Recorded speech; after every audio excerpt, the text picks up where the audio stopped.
Well, hello everyone, and welcome back to another episode here in our survival world. I believe it's episode 6. Today I am out adventuring a little bit. I wanted to see if I could get lucky and find a mesa biome somewhere nearby. I've headed out, I believe it's north, and it is northward out in our world, and I ran out into what is our third desert temple. I've raided 2 of these off camera, and I figured that a good place for us to start today's episode would be raiding a third with everyone present. So first things first, we're gonna take out that pressure plate and let's have a look and see what we have here. Now I will be taking the sand because I've already got some built up in my inventory. We'll be taking the gunpowder, and I do like to hoard up the spider's eyes and the string. I will be leaving that book there because I don't really have a need for the blast protection, but let's see what else is in here. Another saddle. That's really nice, actually. We've got iron in our inventory. We'll be leaving that. These bones will be good for us. And at this point, I might have to see what else I can leave. I'll leave behind the granite. That's fine. We definitely want that golden apple. We can switch that out for the pressure plate. Everything else in there can stay. Depth Strider, not phenomenal. We'll leave the gold or the diamond horse armor here as well, because I already have diamond armor. And if I really want to, I can come back to this place. Everything else in there can stay. And then this is definitely staying behind, because nobody wants Curse of Binding. And we'll take the spider's eyes and a little bit of gold, I think we can get away with. But what do we want to leave behind? That's a really nice sword, but it is gold. Let's go ahead and leave this cut sandstone, I guess, so we can take some of this gold.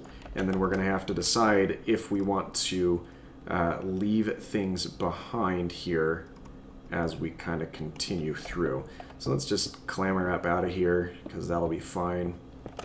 And then I think with this last one there, that'll get us out. And we'll want to, I think it's the time of night where we can sleep things away. So we'll just place our bed down as we continue adventuring a little bit. And right like that, we're all good. Now I only have the 1 pick on me currently, but that's okay. And the only other thing that I might try and pick up while I'm out here is some dark oak if I find any. But ideally we're looking for terracotta. I think that's the best case scenario around here. Right over here we have a mob that we haven't encountered really at all yet, and that is the goats that are hanging out over here. Now I don't have a need for them where they don't really do anything, so I guess it's cool that we found them, but for now, we're just kind of going to leave them be. And there's a swamp biome over here, which in a previous version of the game, this would have been really good because it was basically a guaranteed way to find diamonds. That is no longer the case because of underground ore distribution changes that have happened between 1.16 and 17. Looks like there's a lot of llamas hanging out around everywhere. Because there were a few over there, and then we had a whole herd of the white llamas hanging out that way. Now, the only other thing that I am kind of keeping an eye open for is dripstone, because I did find a ravine near our home that had a fair amount of dripstone in it, and actually helped us get about 75% of the way done with the dripstone walls in the basement, which is actually a really nice amount of progress there. So if we can find some more of that, that would be good as well. However, it does not appear that we have had any such luck thus far. And we might be running out of room as we make our way further north through this swamp. Looks like it does continue at least a little bit further this way. Ooh, let's actually see if we can use some of these bones and tame ourselves a little buddy. And it looks like we can. So, unfortunately, we're running out of room to run here, so I think what's going to be best is if we just make our way home and bring our new pet and friend in tow. Now, actually, I would maybe want to see if I can find another one. Ah, there is another wolf hanging out right here. There we go. It only took one bone that time, and now we can bring both of them home, and once they're there, we can dye their collars and give them some better colors as well. So let's drop into this water here.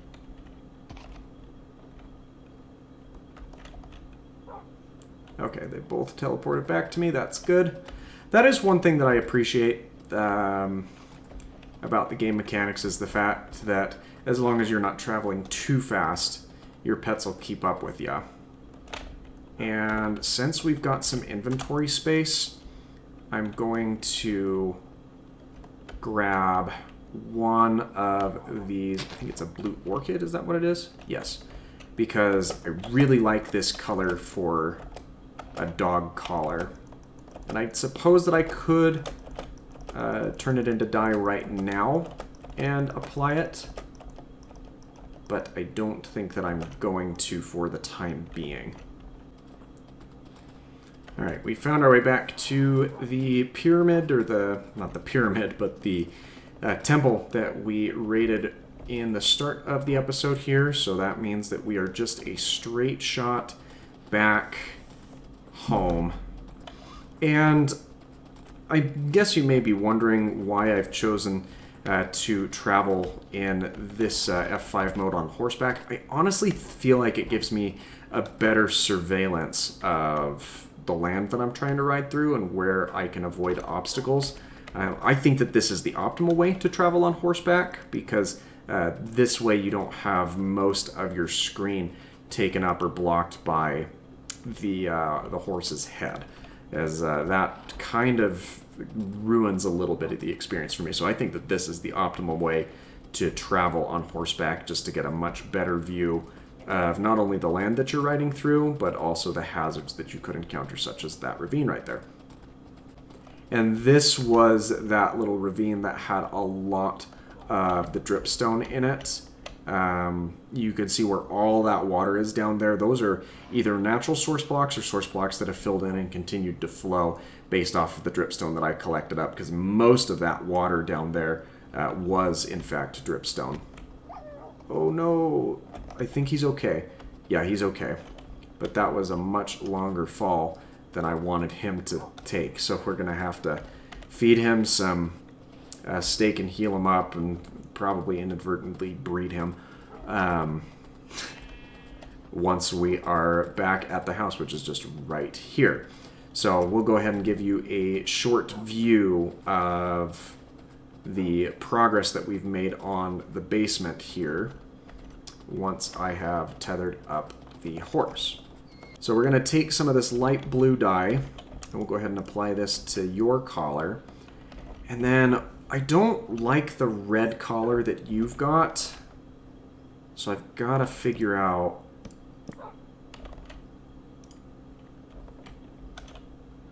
a different color for you. Now, I've already used pink, but there is a lilac over here, so what if I do magenta?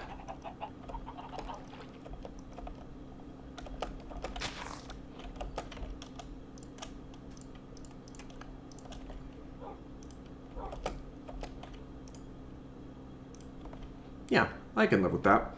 Magenta and light blue. Those are really good colors there. We'll just want to put this away before I accidentally use it on the collar of the dog that we've already dyed the light blue. And then we'll sit both of you down, and I know one of you's hurting quite a bit. So I've gone ahead and fed you both up, so you should be healthy at the very least, and then later on I might let you two breed up and get a couple more dogs running around here. But first off, I want to be able to manage the dogs a little bit. But like I said, let's give you a little bit of a view of the work that I've done here. Now, I've added a waterlogged slab for kind of a drop-off point. And you can see that not only do I have that dripstone wall finished back behind the storage chests, and I've added a couple of extra signs here and there as well, but I've got basically all of it except for our little drop chute until I have all of the dripstone done. This entire other wall, and then the undersection of our stairs, and the final portion we're missing is just right here along this wall, which should be fairly easy to finish out with the farm that we've got. If I really wanted to, I could expand it out a little bit further and make it a bit more efficient. But I'm not super concerned about it because for next episode, and I promise this is happening this time, but for our next episode, I will be at a point where I will be able to build up. Ideally, I would have loved to have had terracotta for this, but I will at least be at a point where I will want to put in the walls around, and I've harvested up a fair amount of deep slate as well as cooked up some stone for that process, so that will be really good for the base progress, and there will be a time lapse during next episode where I build up the walls at the very least, and then talk about the process that I'm going to experiment with using for that. Now, the last thing that I want to go ahead and demo a bit is, I need to light up more of this cave so I don't keep having surprises like that, is I know I said I'm not going to strip mine, and I have held to that almost entirely, but I was mining a specific vein of deep slate down here at the bottom of our mine. And while I was resource gathering, not strip mining, but resource gathering, which I think is still fine in the scope of what I'm trying to pull off here, and that's another creeper. But while I was doing that, I was able to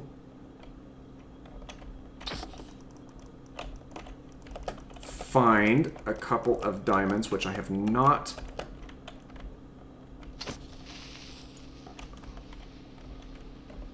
mined up yet because we want to get fortune on our diamond pick first.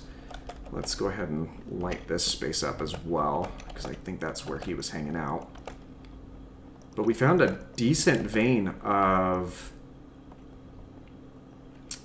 diamonds down here while I was gathering a bunch of that deep slate. And you'll notice right here that there's a large section gone where I mined out most of the deep slate that was there.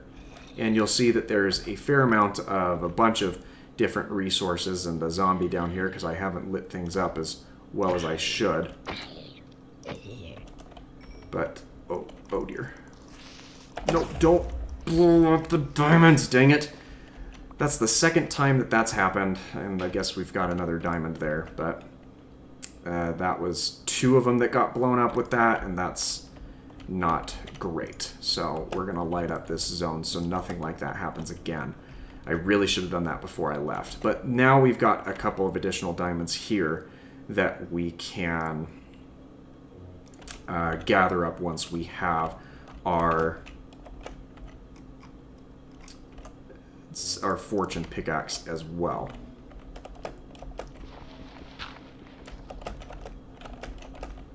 But that's at least 3 veins that we can revisit once we're able to make some better use of resource gathering there. And I've also been leaving almost all of the copper that I have found for that same reason, because copper and being able to fortune copper, and as much as you will get out of those ore veins, it's much better to try and gather that once you have fortune, especially when you're trying to use it as a building block. And I think we're back this way again. But 3 different spots of diamonds that we can come back and collect should be pretty good. Probably, well, if we get really lucky, we'll have enough to make some armor with that. But if not, it's not the end of the world. So the biggest reason that I'm using signs down here is because they're a little bit easier on rendering and lag than item frames are. I really like using item frames for item storage because it allows me to really get a good idea on where things are visually instead of having to stop and read them. But at the end of the day, you store things up in about the same method, and I shouldn't be as concerned about it, I suppose, but I also want to be a little bit conservative with it because I know that maps and map item frames take up a lot of that as well, and that is certainly not the only map that we will be having in this little world. So I think that taking that type of an approach is a fairly nice bet as well. Actually, I know I just put that away, but I'm going to grab that and make 2 blocks of dripstone, put the stalactite back, and then that will at least make that wall a little bit more even. And it's slowly but surely coming along, and I still really feel like these complement each other, especially where they're all blocks that are found naturally generating underground. I don't know how I feel about this corner down here. I feel like it's fine. I don't feel like it's too jarring around here, but if I really wanted to, I could back this out and make it a little bit more open in concept. Well, this may not be the most efficient cow farm that I've ever put together, but it gets me a decent amount of experience, and it'll be really good for getting more food down the road, since steak is such a well-sustained item.